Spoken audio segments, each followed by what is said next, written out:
I'm Robert MacNeil. If Iraq defies the midnight deadline, when should President Bush attack and how will a war be fought? Analysis and a report from Charlene Hunter-Gault in Saudi Arabia tonight on the MacNeil-Lehrer NewsHour.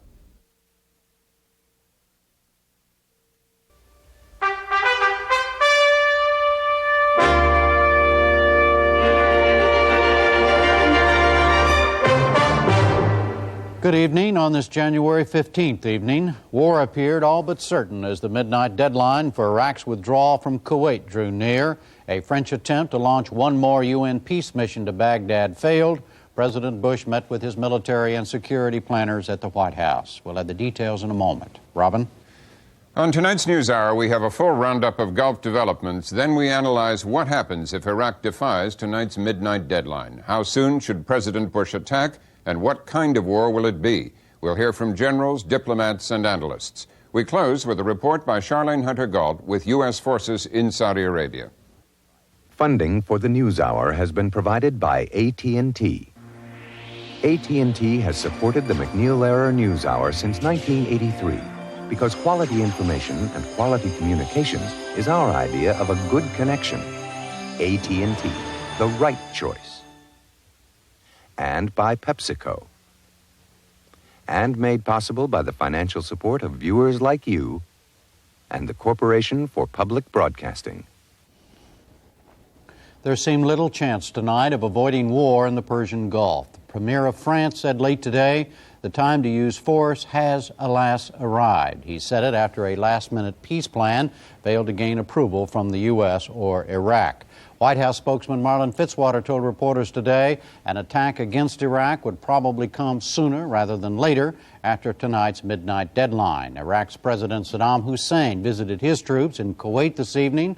Baghdad radio quoted him saying his armies were ready for war.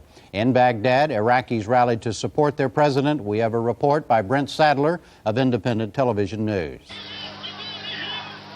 While the outside world was grasping to find a new diplomatic way out of another Middle East war, Iraqis were marching.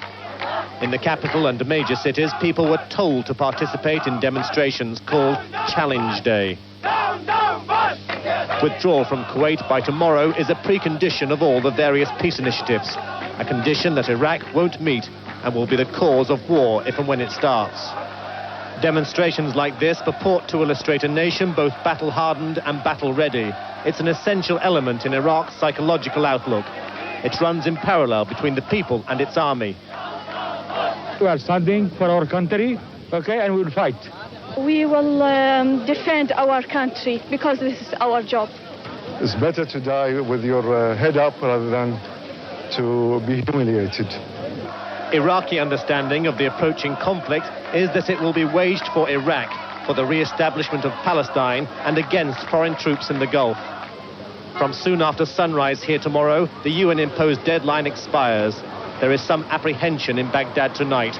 Shopkeepers are closing early and taping up windows in case of explosions. In one apartment building, students showed us how they intend to spend the night, behind similar taped-up windows. President Bush began the day with a solitary walk on the White House grounds. Later, he met with military advisors as well as his Economic Policy Council. Spokesman Marlin Fitzwater said the president is at peace with himself. He's confident in the correctness of our course and the strength of our coalition. The mood on Capitol Hill was somber. Lawmakers took the floor to talk about the possibility of war with Iraq. I take the well really to, as our speaker, our distinguished speaker did last Saturday, to pray for President Bush, to pray for him to have the wisdom and the insight and the courage that it takes to handle these weighty burdens. Today, the difference between peace and war, life and death, will likely be determined. I am a man of peace, but I will support the use of military force as a last resort. Time and patience are on our side, not Saddam Hussein's.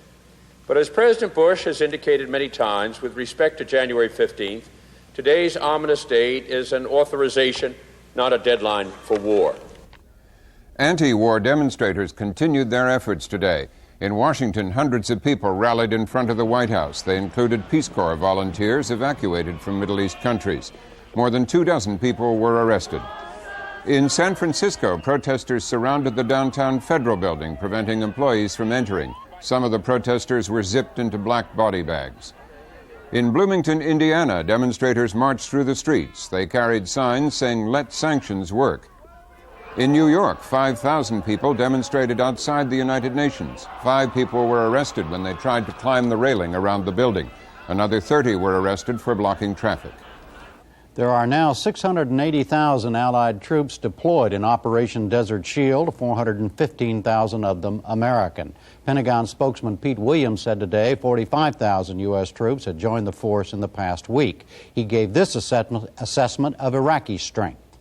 In terms of Iraqi forces, our current estimates are that in terms of troops, the Iraqis have more than 545,000 troops in what we call the Kuwaiti Theater of Operations.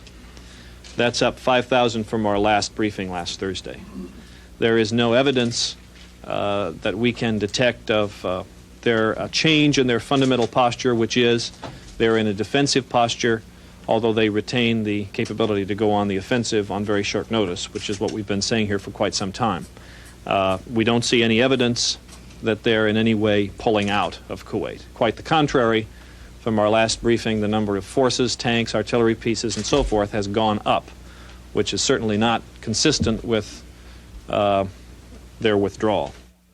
British Prime Minister John Major addressed his parliament today on the Gulf. He had this warning for Saddam Hussein. Let him be under no misapprehension at all. If necessary, we will commit our forces to fight. From tomorrow, we are ready, with our allies, to do whatever is necessary to implement the resolutions of the United Nations in full. We do not want a conflict. We are not thirsting for war. Though if it comes, I must say to the House, I believe it would be a just war. However great the costs of such a war may be, in my view, they would be less than those that we would face if we fail to stand up for the principle of what is right and to stand up for it now. Egyptian President Hosni Mubarak made a last-minute plea to Saddam Hussein to consider peace. In a television broadcast, Mubarak also said his troops are ready to liberate Kuwait, but would not cross into Iraqi territory. And in Jordan, King Hussein said today that a destructive Gulf War was imminent. He said no one will emerge victorious. The king spoke in a televised message to his country. He said Jordan was prepared to defend itself against any threat. Israel also prepared for a possible Gulf War. Israeli officials said their armed forces were on high alert and that more air defenses have been deployed along its borders. We have a report narrated by Louise Bates of Worldwide Television News. Israeli anti-aircraft batteries are in position, ready to repel any Iraqi air assault on the Jewish state. Here on a bleak West Bank hillside overlooking Jordan, defense officials displayed the high-tech hardware they think can do the job. The US-made Hawk missiles can bring down a plane 24 miles away. Incoming Iraqi missiles would be countered with Patriot missiles set up at 2 undisclosed locations. Meanwhile in Bethlehem, Palestinians queued for Israeli gas masks. The Supreme Court ordered the army to distribute the protective kit. The army bought about 170,000 and has been told to find more for the entire Palestinian population in the West Bank. Precious little time remains to get hold of the masks, especially since many Israelis fear a preemptive Iraqi attack. Keeping officials appraised of the latest developments, Chief of Staff General Dan Shomron briefed Parliament's Foreign Affairs and Defence Committee on Israel's preparations. Tensions are escalating as politicians and citizens wait to see if Saddam Hussein launches an attack to draw Israel into a conflict. Several Palestinians were arrested today in the assassination of 3 PLO officials in Tunis, Tunisia. One of those killed last night was Abu Iyad, the PLO's second-in-command. The suspects were linked to the Abu Nidal terrorist organization. News of the murder set off a wave of demonstrations in the occupied West Bank and Gaza Strip. The protests turned violent when demonstrators fought with Israeli army troops. At least 2 Palestinians were reported killed. That's our summary of developments in the Gulf. Now, what happens after the midnight deadline? And a report from Charlene Hunter-Gault in the Gulf.